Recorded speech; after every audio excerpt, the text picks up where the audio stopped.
महाराज विराट, नकुल, सहदेव, भीम, ये एक दिशा में युद्ध करके विजय प्राप्त कर चुके हैं। दूसरी दिशा से कौरवों ने आक्रमण कर दिया। ये बात महाराज विराट या युधिष्ठिर जी को पता नहीं है। एक ग्वाले ने आके सूचना दी कि लाखों गायों को कौरववंशियों ने अपने अधिकार में कर लिया है और ग्वालों को भी अपने अधीन कर लिया है। महल में आके उस समय महाराज के पुत्र उत्तर वो विराजमान थे। वो स्त्रियों के पास बैठे, हाथ पर बड़े ही सुकुमार भाव के थे। उसने कहा, महाराज अब ये विराटनगर आपकी ही आश्रय में है, क्योंकि महाराज तो यहां है नहीं, आप तुरंत कुछ कीजिए। उन्होंने कहा कि वैसे वीर तो मैं हूं ही, मैं परास्त कर सकता हूं कौरवों के पक्ष को, पर कोई सारथी मिल जाए, उचित सारथी मिल जाए हमारी वीरता के अनुसार, तो हम विजय प्राप्त कर सकते हैं। अगर हमें सारथी सही मिल जाए तो मैं अर्जुन जैसा बल दिखा सकता हूं। तो शैलेंद्री रूप में द्रौपदी जी थी, हंस पड़ी। ये केवल बातें बनाना नहीं, अर्जुन जैसा वीर होना। नजदीक गई और कहा, राजकुमार तुम अर्जुन जैसी वीरता दिखा सकते हो तो हम सारथी भी तुमको वही देंगे जो अर्जुन का सारथी था। ये जो बृहन्नला है, ये खांडोवन को दग्ध कराने में अर्जुन का बहुत साथ दिया। भाव ये था कि यही अर्जुन है, तुम इनको सारथी बना लो। पहले तो उपहास किया, ये नाचने वाली बृहन्नला क्या हमारी सारथी बन सकती है? मैं एक बहुत बड़ा वीर योद्धा हूं और ये नपुंसकता को प्राप्त है मेरा सारथी। उन्होंने कहा, नहीं नहीं, ये तुम इनको नहीं जानते, हम जानती हैं, मान लो मेरी बात। अगर ये सारथी तुम्हारे बन गए तो विजयश्री तुम्हारे हाथ में है। अगर तुम ऐसा कहते तो ठीक है, उसको कवच पहना दो और मुझे भी कवच पहनाया जाए। बृहन्नला अर्थात अर्जुन जी सारथी बनकर के बैठे। वो राजकुमार रथी की जगह बैठकर चला। जब नजदीक रथ ले गए और दूर से दिखाया कौरवों की सेना को, भयभीत हो गया, पसीना पसीना हो गया। वो रथी की जगह से सारथी की जगह में बृहन्नला के समीप आ गए। मेरी हिम्मत नहीं है, मैं देख पाऊं ऐसी हिम्मत नहीं है, वापस ले चलो वापस। तो उनका तुम्हारा अपयश होगा अगर विजय से प्राप्त, और जीना जरूरी है, मर के यश हो तो किस काम का, हमें वापस ले चलो। अर्जुन ने कहा, स्वयमेव च मामात्थ वह माम कौरवान प्रति सोहम त्वाम तत्र नेष्यामि यत्रैते बहुलाध्वजा।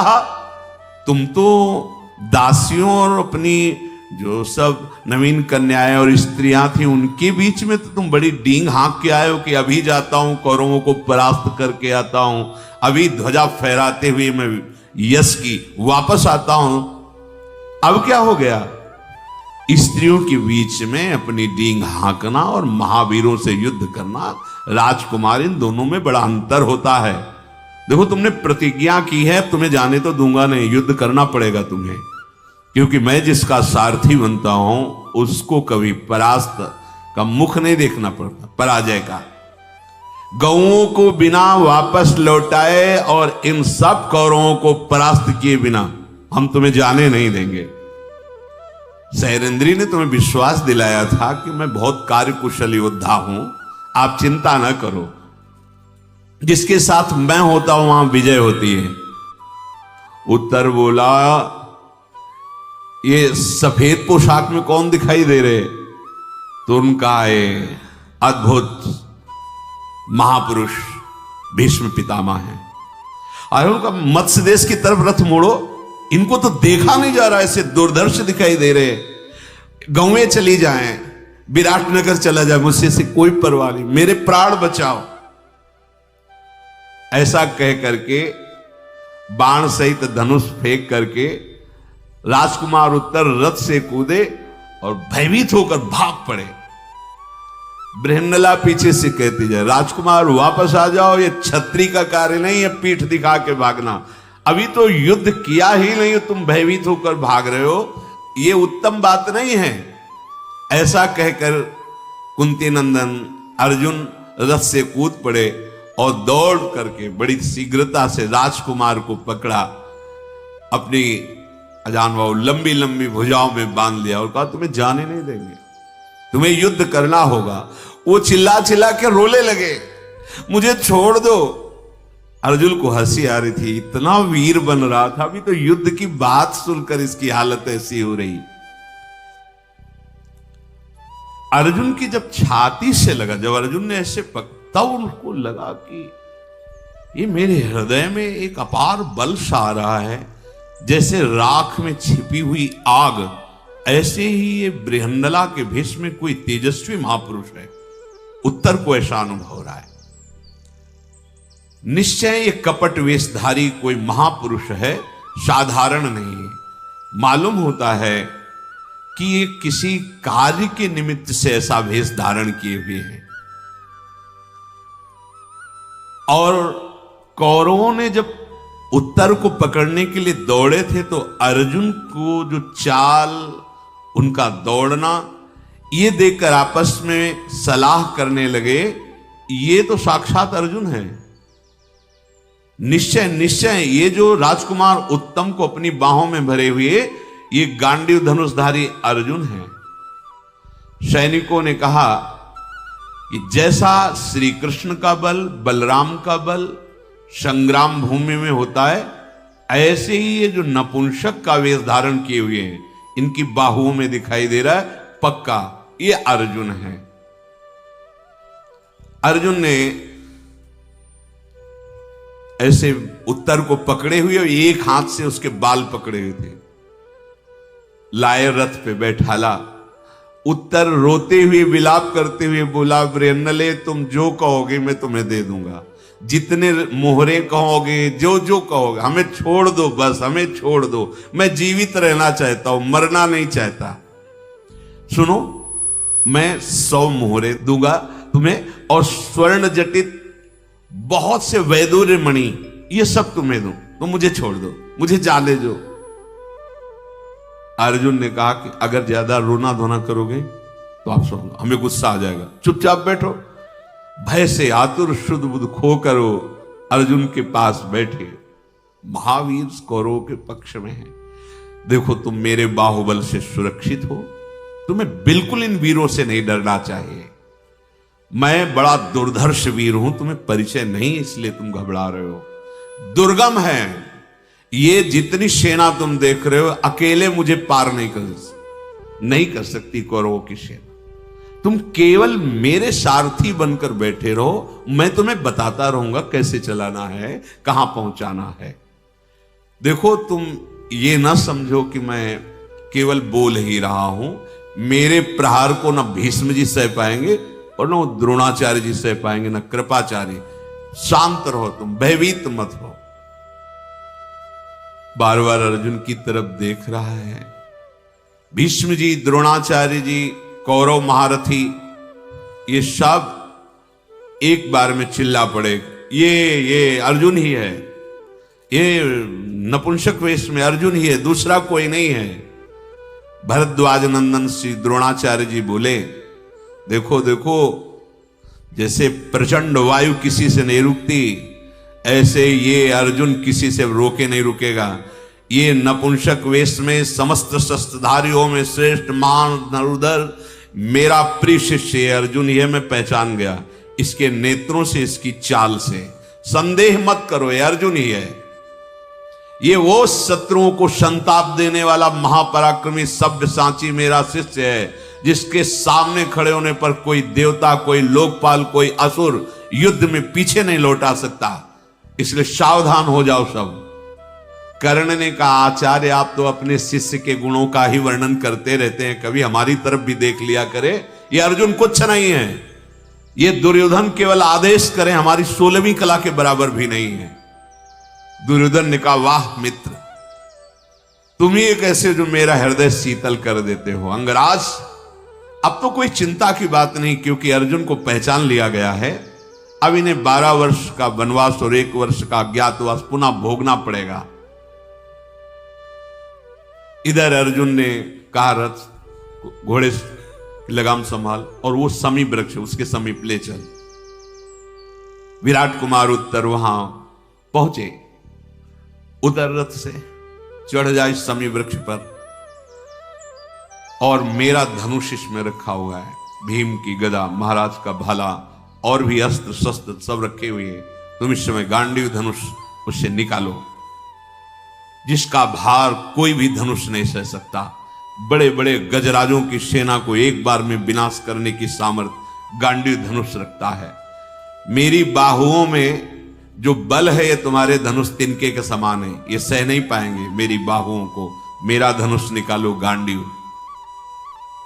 उत्तर देख रहे तुम्हारा गांडीव, अभी तो तुम कह रहे थे अर्जुन के सारथी, फिर गांडीव धनुष तो अर्जुन का है। बोले इसमें युधिष्ठिर जी के, भीम के, नकुल के, सहदेव के भी अस्त्र शस्त्र रखे हुए, इसमें हमारा कवच भी रखा हुआ है। लाखों धनुष मिलकर के भी हमारे गांडीव धनुष की समानता नहीं कर सकते। चढ़ो इस पे। वो दूर से लाश दिखाई दे रही, हम राजकुमार, कोई लाश ढोने वाले थोड़ी कि हम चढ़ जाएं। हम नहीं चढ़ेंगे, हम अपवित्र हो जाएंगे।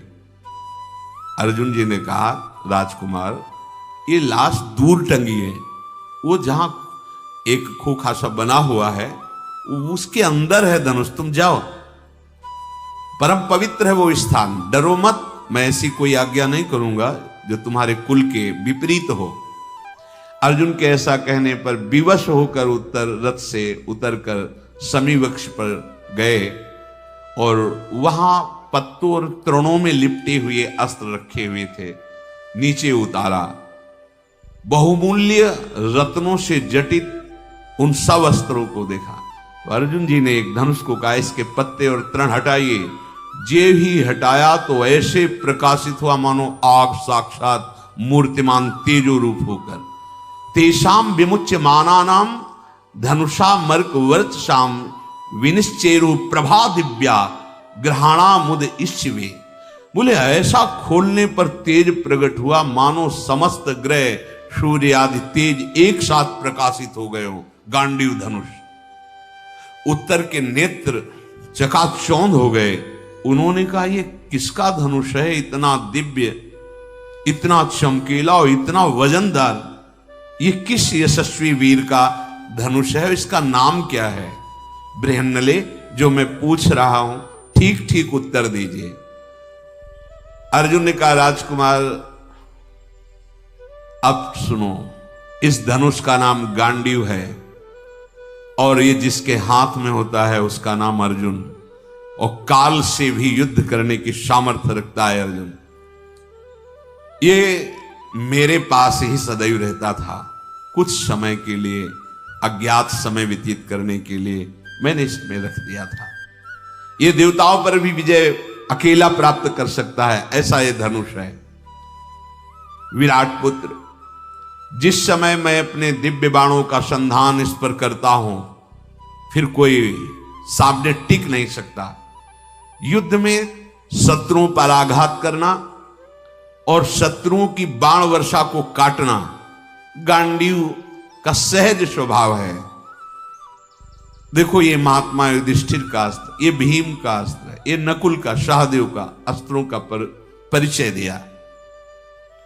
अर्जुन ने कहा राजकुमार अब तुम समझ गए हो, मैं गांडीव धनुषधारी अर्जुन हूं, और जानना चाहते हो तो महाराज की सभा में जो कंक बन के विराजमान हो हमारे बड़े भ्राता धर्मराज युधिष्ठिर हैं।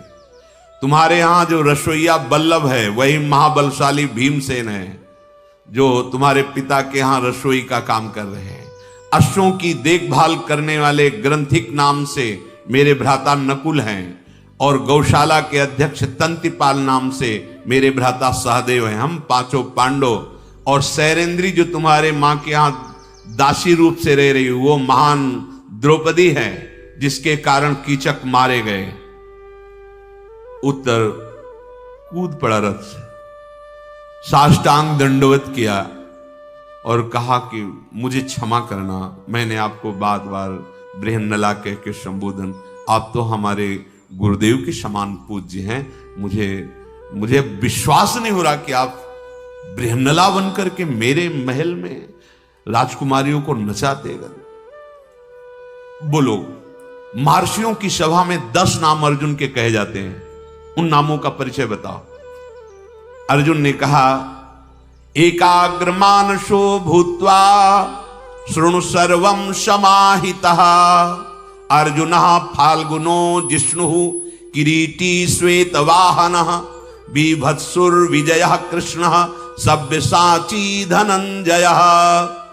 राजकुमार एकाग्र चित्त से सुनो। ऋषि ब्रह्म ऋषियों की सभा में जो अर्जुन के 10 नाम कहे जाते हैं, अर्जुन, फाल्गुन, जिष्णु, किरीटी, श्वेतवाहन, बीभत्सु, विजय, कृष्ण, सव्यसाची और धनंजय। उत्तर ने हाथ जोड़कर कहा, तो तुमने नाम सुन लिया होगा, क्यों अर्जुन को इन नामों से संबोधन किया जाता है? विजय क्यों कहा गया? श्वेतवाहन क्यों कहा गया? किरीटी क्यों कहा गया? सव्यसाची क्यों कहा गया? फाल्गुन क्यों कहते हैं? जिष्णु, कृष्ण, बीभत्सु, धनंजय ऐसा क्यों कहा गया? आप बताइए अगर आप अर्जुन हैं तो। अर्जुन ने कहा, मैंने संपूर्ण देशों को एकमात्र गांडीव धनुष से छीन करके जितना भी धन वैभव एकत्रित किया वो अपार था राजसूय यज्ञ में, इसीलिए ऋषियों ने मेरा नाम धनंजय रखा। संग्राम भूमि में जब मैं रणोन्मत्त होकर योद्धाओं को काटता हूं, बिना परास्त हुए उनका नाश कर देता हूं, इसलिए मेरा नाम विजय रखा गया है। और संग्राम में युद्ध करते समय मेरे रथ में सोने के बख्तर से सजे हुए श्वेत रंग के घोड़े जोते जाते, इसलिए मेरा नाम श्वेत वाहन है। हिमालय शिखर पर उत्तरा फाल्गुनी नक्षत्र में दिन के समय मेरा जन्म हुआ था, इसलिए ऋषियों ने मेरा नाम फाल्गुन रखा है। पूर्व काल में बड़े बड़े दानव वीरों के साथ युद्ध करते समय देवराज इंद्र ने प्रसन्न होकर मेरे मस्तक पर यह किरीट रख दिया, इसलिए मेरा नाम किरीटी रखा गया। युद्ध करते समय मैं कभी भी थकता नहीं हूं, घृणित कार्य नहीं करता, जो नहीं करना चाहिए वैसा युद्ध नहीं करता है, इसलिए देवताओं, मनुष्यों, ब्रह्म ऋषियों ने बीभत्सु नाम से मेरी प्रसिद्धि की। मैं दोनों हाथ से वैसे ही धनुष चला लेता हूं जैसे धनुर्धर दाएं हाथ का प्रयोग करके ही चलाते हैं, पर मैं बाएं हाथ से भी वैसे चला लेता हूं। गांडीव धनुष की डोरी खींचना और बड़ी शीघ्रता से संचालन करना, इसीलिए मुझे देवताओं ने, ब्रह्म ऋषियों ने सव्यसाची कहा है। दोनों हाथ से बराबर धनुष चला लेना। अर्जुन दीप्ति, समता, शुद्धता, इसका नाम अर्जुन है। चारों ओर समुद्र पर्यंत पृथ्वी में इस गांडीव और गांडीव धनुषधारी की कीर्ति व्याप्त है, इसलिए दीप्ति के कारण अर्जुन कहा गया। और मैं सब में अपने श्री कृष्ण को देखता हूं, इसलिए समता इसका स्वभाव, इसलिए अर्जुन कहा गया। और विज्ञ पुरुष जो मुझे चारों ओर धवलता, शुद्धता, दीप्तिता, समता का प्रभाव देखते हैं, इसीलिए सब मुझे अर्जुन कहते हैं। मुझे पकड़ना और मेरा तिरस्कार कर देना, ये त्रिभुवन में किसी के बस की बात नहीं कि मुझे बंदी बना ले, मेरा तिरस्कार कर दे। इसलिए शत्रु दमन विजयी वीर मुझे जिष्णु के नाम से पुकारते हैं। मेरा शरीर का अंग श्याम वर्ण है, तो मेरे शरीर के रंग के अनुसार मुझे कृष्ण नाम भी दिया गया। दोनों एक जैसे, प्रभु श्री कृष्ण और अर्जुन, अंग कांति एक जैसी। मेरे पिता ने, ऋषियों ने मेरा नाम कृष्ण भी रखा है। तदनंतर विराट पुत्र ने चरण पकड़ लिए और कहा, हे प्रभु, ये भूमिंजय उत्तर अब निर्भय हो गया, अब आपके चरणों का दास है। अहो भाग्य, सौभाग्य कि मुझे अर्जुन का सानिध्य मिला। मेरे अज्ञानवश जो आपको कुछ अनुचित व्यवहार लगा हो तो क्षमा कीजिए। मैं अब आपके चरणों का आश्रय पाकर बहुत ही निर्भय हो गया और मुझे कोई भय नहीं। पार्थ, मैं सदैव आपका दास। अब आप कृपा दृष्टि से देखिए और अब देखिए कि मैं कितने उत्साह से घोड़ों को हाँकता हूं। मेरा महान सौभाग्य प्रकट हुआ जो अर्जुन का सानिध्य मुझे मिला। वीरवर, आप आरूढ़ होइए और देखिए, आप जहां आज्ञा करेंगे वहीं मैं घोड़े को ले चलूंगा। अर्जुन ने कहा, तुम कोई भय मत करना, रण में केवल तुम्हें अब कौशल देखना है अर्जुन के हाथों का। ये जितने महावीर खड़े सब भाग पड़ेंगे, तुम निश्चिंत रहना, भयभीत मत होना। मेरे इन सब तरकशों के जो बाण हैं वो अंदर से उत्साहित हो रहे हैं चलाने के लिए, क्योंकि 12 वर्ष का वनवास, 1 वर्ष का अज्ञातवास सहने के कारण मेरे भी हृदय में प्रबल वेदना हो रही कि इनको दंड दें। सुनो, कुछ क्षण मौन रहना। अर्जुन शांत होकर जितने दिव्यास्त्र प्राप्त किए थे सबका स्मरण किया। सब दिव्यास्त्र साक्षात रूप से प्रकट हो गए। अर्जुन ने कहा, जिस समय मैं जैसा स्मरण करूं आप कृपा करके उसी समय उपस्थित हो जाए। सब दिव्यास्त्रों ने कहा, मैं आपके मन में ही वास कर रहा हूं, आप बस स्मरण कीजिए, जिस समय जिसका स्मरण करेंगे हम सेवा में उपस्थित रहेंगे। ये सब देख करके उत्तर ने कहा, महाराज एक प्रश्न का उत्तर दे दीजिए, आप इतने महान होकर नपुंसक बनकर के क्यों रहे महल में? कैसे नपुंसकता को प्राप्त हो गए?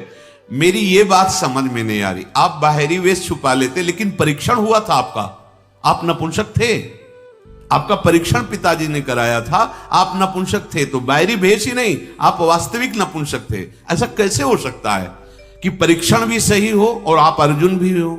अब मुझे संशय नहीं है, पर मेरे अंदर एक अब भी प्रश्न है कि अर्जुन नपुंसक कैसे हो सकते हैं? तो अर्जुन ने बोला, मैं उर्वशी के शाप से नपुंसक भाव को प्राप्त हुआ था। पूर्व काल में भाई युधिष्ठिर की आज्ञा से देवलोक गया। उस सभा में उर्वशी ने मेरे को देखा, मैंने उर्वशी को देखा, पर मेरा देखने का हेतु था कि वो मेरे वंश की मूल हेतु जननी है। तो मैं अपलक नेत्रों से देखता रहा कि मेरे वंश की पूर्वज है, तो ये बड़ी वंदनीय है, पर उसको ऐसा लगा कि मैं काम भाव से देख रहा हूं, इसलिए देवराज इंद्र ने प्रेरणा करके हमारे पास भेजा। तो हमने उनसे कहा कि कुंती माता के समान आप पवित्र हैं हमारे लिए, हम कभी ऐसी भावना से स्वीकार नहीं कर सकते। तो वो हमें नाराज होकर शाप दे दिया कि जा नपुंसक हो जा। पर देवराज इंद्र ने उस शाप को 1 वर्ष के लिए सीमित कर दिया, जो अज्ञातवास में तुम्हारे महलों में व्यतीत हुआ। अब देखो मैं पूर्ण स्वस्थ हो गया हूं, शाप खत्म हो चुका है। राजकुमार, तुम्हें मालूम होना चाहिए कि अब मैं अपने स्वरूप को प्राप्त हो चुका हूं। महापराक्रमी अर्जुन ने हाथों से वो जो चूड़ियां आदि पहने थे निकाल के फेंक दिया और दस्ताने पहने गांडीव धनुष संचालन के लिए। अपने घुंघराले केशों को बांधा और कहा कि तुम शीघ्र रथ को आगे बढ़ाओ। धनुष की टंकार प्रत्यंचा चढ़ाकर जे ही टंकार की गांडीव की, तो ऐसा लगा मानो 2 हिमालय आपस में टकरा गए हो। भयानक शब्द पृथ्वी को विदीर्ण करता हुआ कौरव की सभा के जितने घोड़े थे घुटने टेक दिए।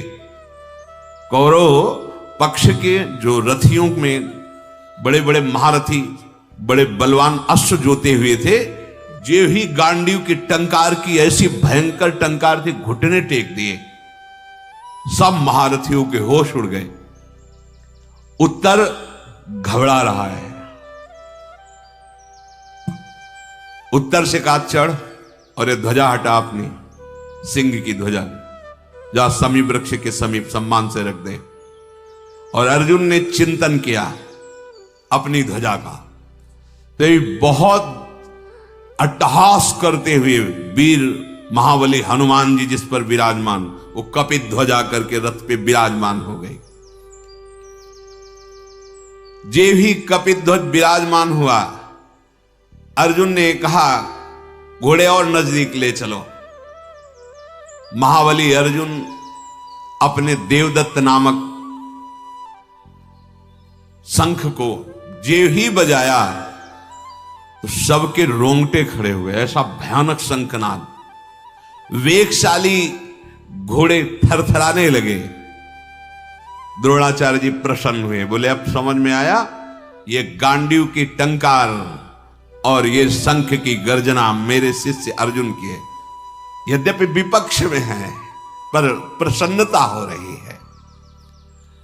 उत्तर घबरा गया, उसने कहा दोबारा शंख मत बजाना, ने हमारे हृदय की गति रुक जाएगी। इतनी जोर का शंखनाद, हमने रणभेरिया सुनी है, हाथियों की चिघाड़ सुनी है, शंखनाद भी सुने, पर ऐसा शंखनाद हमने कभी नहीं सुना। ये तो बहुत, और जैसा शंखनाद वैसे हनुमान जी की गर्जना। हनुमान जी विराजमान है ध्वजा पे, महाबली हनुमान, धनुष की टंकार, हनुमान जी की गर्जना और शंख की ध्वनि, हाहाकार मच गया कौरवों की सेना में। अर्जुन ने कहा सावधान उत्तर, अब दोबारा शंखनाद कर रहा हूं। अब दोबारा जे ही शंखनाद और धनुष की टंकार की, द्रोणाचार्य, भीष्म पितामह, कृपाचार्य, अश्वत्थामा, बड़े बड़े वीर सब सावधानी के स्वर में, सावधान मतलब दूसरी शंख ध्वनि का मतलब अब बाण प्रहार। हमारे शस्त्र छूट रहे हैं, घोड़े अप्रसन्न हो रहे हैं। द्रोणाचार्य जी कह रहे हैं सूचना हो रही है विनाश की, भाग जाओ, जिसे भागना नहीं अर्जुन छोड़ेगा नहीं। दुर्योधन ने कहा कि आपके मुख से शोभा नहीं देता आचार्य द्रोण, एक अकेला अर्जुन हो, इतने सब महारथी, कैसी बात आप कह रहे हो। कृपाचार्य, भीष्म पितामह, अश्वत्थामा, कर्ण और हमारे जैसे वीर जहां हैं, वो एक अर्जुन क्या कर लेगा। फिर पहली बात तो 13वां वर्ष अभी पूरा नहीं हुआ, आप लोग धर्म को जानने वाले हैं, अभी अज्ञातवास का समय पूरा नहीं हुआ। आप सब कहिए जान गए हैं कि अर्जुन है, वो स्वीकार करे, क्योंकि वो सत्य प्रतिज्ञ। अगर आप सब कहेंगे कि अज्ञातवास पूरा नहीं हुआ तो युद्ध नहीं करेंगे, 12 वर्ष का वनवास, 1 वर्ष का अज्ञातवास फिर स्वीकार कर लेंगे। हमने गणना की है, अज्ञातवास अभी पूरा नहीं हुआ। इसका प्रमाण स्वयं भीष्म जी दें, क्योंकि धर्म का परम ज्ञान भीष्म जी को है। सब भीष्म जी की तरफ देखने लगे। भीष्म जी ने कहा कलाह काष्ठाश्च युज्यन्ते मुहूर्ताश्च दिनानि च अर्धमासश्च मासाश्च नक्षत्राणि ग्रहस्तथा ऋतवश्चापि युज्यन्ते तथा संवत्सरापि एवं काल विभागेन कालचक्रम प्रवर्तते। सुनो समस्त रथी महारथियों, कला, काष्ठा, मुहूर्त, दिन, मास, पक्ष, नक्षत्र, ग्रह, ऋतु, संवत्सर, ये सब का ध्यान रखते हुए मैं कह रहा हूं, उस घड़ी से, जिस घड़ी से ये वनवास के लिए निकले हुए थे, इन पक्ष मास आदि के समय के बढ़ने घटने से, ग्रह नक्षत्रों की गति के व्यतिक्रम से हर 5वें वर्ष में 2 महीने अधिक मास बढ़ जाते, 2.5 पौने 3 वर्ष में 1 अधिक मास। 13 वर्षों के पूर्ण होने के पश्चात भी पांडवों के 5 महीने 12 दिन अधिक व्यतीत हो चुके हैं चांद्र वर्ष के अनुसार। चांद्र वर्ष चंद्र गणना से 354 दिनों का एक वर्ष होता है चंद्र गणना से, और सौर वर्ष सूर्य गणना से 365 दिनों का एक वर्ष होता है। इस हिसाब से सूर्य संक्रांति के हिसाब से पांडवों के 13 वर्ष 6 दिन हुए हैं। 365 दिनों वाली गणना से 13 वर्ष 6 दिन हो चुके हैं, और चांद वर्ष की गणना के अनुसार से 13 वर्ष 5 महीने 12 दिन हो गए हैं। निकल गया, अज्ञातवास पूरा हो गया, चाहे चांद्र वर्ष की गणना से हो या सौर वर्ष की, सूर्य वर्ष, तो दोनों में से ये आगे है। सूर्य की गणना से 6 दिन आगे हैं, 13 वर्ष 6 दिन, और चंद्र वर्ष की गणना से 13 वर्ष 5 महीना 12 दिन आगे हैं, इसलिए उनका अज्ञातवास पूरा हो चुका है। पांडवों ने जो प्रतिज्ञा की थी अक्षरशः पालन उन्होंने किया है। अर्जुन ऐसे नहीं है कि वो अपने सत्य धर्म को छोड़ दें। राजा युधिष्ठिर परम धर्मात्मा हैं, कुंती के पुत्र लोभी नहीं हैं, तपस्या और कठिन कर्म करने वाले हैं, वो कभी कोई लोभ से अनुचित कार्य नहीं कर सकते। पांडव पराक्रम में समर्थ हैं, धर्म से उनका समय पूरा हो गया है। महाराज भीष्म जी ने कहा यदि कोई अर्जुन को असत्यवादी कहेगा तो मेरे द्वारा पराजित होगा। देखो सत्य का इतना पक्ष होता है। एक एक मुहूर्त तक की मैं गिनती करके कहता हूं, सूर्य के अनुसार 13 वर्ष 6 दिन और 5 वर्ष 12 दिन, 13 वर्ष 5 महीने 12 दिन चंद्र गणना के अनुसार। अब इसका कोई विरोध करे, साबित करे आकर, अगर उनको असत्यवादी कहता तो मैं मृत्यु दंड दूंगा। अब तो सब शांत। तो फिर युद्ध की व्यवस्था करो, दुर्योधन ने कहा। बिना युद्ध के अब कोई बात बनने वाली नहीं। भीष्म जी ने कहा संधि कर लो, मान जाओ मेरी बात, उसको अपने में मिला लो, आधा आधा हिस्सा कर लो। जैसे इंद्रप्रस्थ में रहते थे तुम हस्तिनापुर में रहो। संधि की क्या बात, मैं कुछ भी बिना युद्ध के देने के लिए तैयार नहीं हूं। ये कुंती पुत्र मेरा क्या कर लेगा। भीष्म जी ने कहा लिख लो, ये अकेला समरभूमि में संपूर्ण पृथ्वी को भस्म कर सकता है। इसके पास ऐसे दिव्यास्त्र जो अपने लोगों के पास भी नहीं है। कौरव संपूर्ण रणभूमि में जोर लगा दे तो भी कुछ भी नहीं कर सकते अकेले अर्जुन का। दुर्योधन ने कहा मैं कुछ नहीं दे सकता, संधि कर नहीं सकता, अब आप शीघ्र वही उपाय बताओ जिससे युद्ध में विजय हो। भीष्म जी ने कहा अगर युद्ध ही करना चाहते हो तो मेरी बात सुनो, तुम हमारे राजा हो, 1/4 हिस्सा सेना का लेके चलो हस्तिनापुर, यहां टिको मत। 1/4 सेना का हिस्सा अपनी सुरक्षा के लिए लो, निकल पड़ो हस्तिनापुर। क्योंकि अगर यहां सब बंदी बनाए जाएंगे, आप छूटे रहेंगे तो बात बन जाएगी। पहला प्रहार अर्जुन आप पे ही करेगा, इसलिए आप निकलिए। और 1/4 हिस्सा सेना जो गौएं अपहरण की गई वो हस्तिनापुर लेकर के चले। बकाया जो सेना बची आधी वो हम सब मिलकर के देख लेंगे अर्जुन को। द्रोणाचार्य, कर्ण, अश्वत्थामा, कृपाचार्य, भीष्म जी सबने ऐसी ही सहमति की। भीष्म जी की बात सबको पसंद आई। दुर्योधन ने तत्काल ऐसा किया, एक टुकड़ी सेना ली और हस्तिनापुर के लिए चल दिया। भीष्म जी व्यूह बना करके खड़े हो गए। भीष्म जी आचार्य से कहा, द्रोणाचार्य से आप बीच में खड़े हो, अश्वत्थामा वाम भाग में, कृपाचार्य सेना के दक्षिण भाग में, कर्ण कवच धारण करके सेना के आगे, और मैं संपूर्ण सेना की सुरक्षा के लिए पीछे खड़ा होता हूं।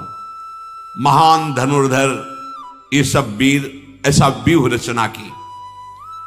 द्रोण ने कहा कि ये अर्जुन की ध्वजा फहराकर बता रही है कि विजय अर्जुन के ही हाथ में है। रथी अतिरथी महावीर जितने हैं सब सावधान हो जाए, क्योंकि गांडीव पर जिस समय बाण चढ़ेंगे तो संभालना मुश्किल हो जाएगा। ये देखो मेरे 2 बाण चरणों में गिरे आके, 2 बाण कान के पास से गए। भीष्म जी ये 2 बाणों से मेरा शिष्य मेरे को प्रणाम कर रहा है, और 2 बाणों से जो कान के पास गए आज्ञा ले रहा है। तो मैं आज्ञा देता हूं अपने शिष्य अर्जुन को कि वो मुझे भी युद्ध में परास्त करके विजय प्राप्त करे। यह है प्रणाली। गुरु विपक्ष में है पर मर्यादा युक्त, वहां जाके पैर नहीं छूना है, बाणों से चरण स्पर्श और बाणों से ही आज्ञा मांगना। अब तो नपुंसक का जो स्वरूप था वो तो हट गया। तो मानो देदीप्यमान ज्वाला अग्नि की या सूर्य ऐसे अर्जुन चमकने लगे। किसी की सामर्थ्य नहीं हो रही थी कि एकाग्र दृष्टि से अर्जुन को देख सके। अर्जुन ने कहा उत्तर ले चलो सेना के समीप, और उनसे जितनी दूर पर एक बाण फेंका जाता है उतनी दूर पर रुको, जरा मैं देखूं कौन कौन सामने विराजमान है। अर्जुन जी ने देखा दुर्योधन नहीं दिखाई दिया। उसने कहा तो फिर इनको परास्त करने से हमें क्या, हमें तो उसको परास्त करना है पक्का। ये पितामह का ही विधान होगा उसको बचाने को। उसको भेज दिया दूसरी दिशा में वापस। नहीं, इनको तो देख लेंगे, आचार्य द्रोण को, भीष्म पितामह को, अश्वत्थामा को, कृपाचार्य को, कर्ण को। पहले दुर्योधन को देखेंगे। ये दुर्योधन नहीं दिख रहा, इसका मतलब है वो हस्तिनापुर का मार्ग पकड़ करके जा रहा है। तत्काल ले चलो दक्षिण दिशा की ओर। विराट नंदन इस सेना को छोड़िए और इस मार्ग से चलिए जिधर दुर्योधन जा रहा, पहले मैं उससे युद्ध करूंगा, फिर लौट करके इन महारथियों को देख लूंगा। इस प्रकार अर्जुन की आज्ञा देने पर उत्तर ने अपने घोड़े मोड़े और जिधर हस्तिनापुर की तरफ घोड़ों को काबू करते हुए आगे बढ़ाया। थोड़ी देर में दिखाई दिया श्वेतवाहन अर्जुन को कि दुर्योधन अपनी सेना के साथ जा रहा है। इधर कृपाचार्य जी ने कहा, सावधान, ये तो हम लोगों से लड़ा ही नहीं, हमारा तो सारा का सारा व्यू बेकार हो गया। वो तो जा रहा है दुर्योधन के पीछे और राजा की रक्षा करना हमारा कर्तव्य होता है, सब भागो। देवकी नंदन श्री कृष्ण के सिवा कोई इस समय अर्जुन के सामने नहीं टिक सकता, क्योंकि महान तेज से संपन्न ये अकेला युद्ध करके सबको परास्त कर देगा। अगर दुर्योधन की रक्षा नहीं की गई तो मारा जाएगा। गांव में प्रचुर धन जो हमने लूटा है वो तो छीन ही लेगा। अर्जुन उच्च स्वर में दुर्योधन के पास पहुंचे और कहा, सुन, ये कुंती पुत्र अर्जुन तुझे युद्ध के लिए ललकारता है, डरपोक, भागकर युद्ध भूमि से हस्तिनापुर की तरफ जा रहा, किसके बल से? और अर्जुन ने इतने बाण छोड़े जैसे आंधी चलती है, मार्ग अवरुद्ध करके सब सैनिकों को घायल कर दिया। युद्ध की मार, जो बाणों की मार खा करके कौरव सैनिक चिल्लाते हुए भागने लगे, मन ही मन सब मनाने लगे कि मैं भाग जाऊं जल्दी से और अर्जुन के बाणों की पीड़ा से बच जाऊं। पार्थ ने सबको घायल करके अपना शंख बजाया। अब तो दुर्योधन घबरा गया कि अकेले हम इससे कैसे लड़ सकते हैं, सैनिकों को तो परास्त कर दिया और महारथी तो पीछे छूट गए। धनुषधारियों में श्रेष्ठ अर्जुन बड़ी वेग से उन ग्वालों को मुक्त किया जो गौओं की सेवा में, और कहा, तुम्हें जो गौएं हैं ये विराटनगर को ले जाओ, अब कोई रोकने वाला नहीं है। फिर दुर्योधन के समीप युधिष्ठिर जी का वो अपमान देख करके जलते हुए अर्जुन उसके समीप पहुंचे। फिर जो आगे हुआ शेष चर्चा आगे। श्री राधा वल्लभ लाल की।